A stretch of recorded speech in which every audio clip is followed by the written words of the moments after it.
President Mnangagwa has done far better than Traore, says Dr. Mavaza. The 31st of August 2025, by Dr. Masimba Mavaza. When God created humans, he also created animals like Wilbert Mukori, Thief Ndiwani, Chief ZVAITWA, and many others, and placed their animal souls in human bodies. They look like people until they open their mouths.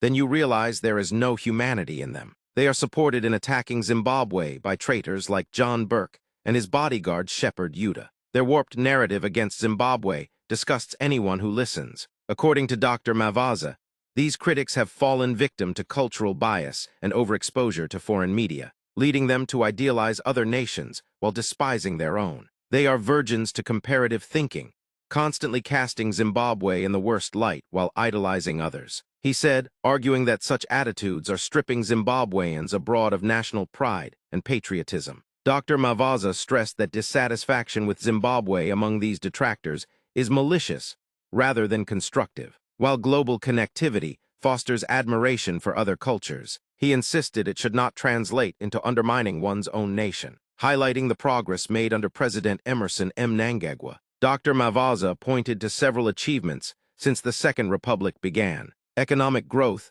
expansion in agriculture, mining, and ICT, with irrigation projects targeting youth and a $5 million presidential youth mining equipment scheme. Infrastructure development, roads, bridges, and energy projects strengthening the economy. Youth empowerment, initiatives like the Youth Empowerment Revolving Fund, launched with $2 million, supporting entrepreneurship. Human capital development, investment in education, skills, and livelihoods. National unity and peace, emphasis on stability as the basis for development. On controversies, Dr. Mavaza dismissed speculation about a third term as lies peddled by the opposition, insisting that the president respects the Constitution. He said opponents fabricate confusion over amendments to extend term limits, while ignoring tangible progress on the ground. He further noted that despite sanctions imposed by some Western nations, Zimbabwe has continued its re-engagement efforts under Mnangagwa's leadership. "Let's unite and build our nation,"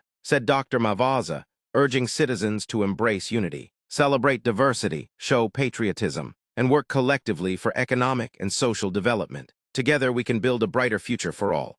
Zanu, iu nenitine basa.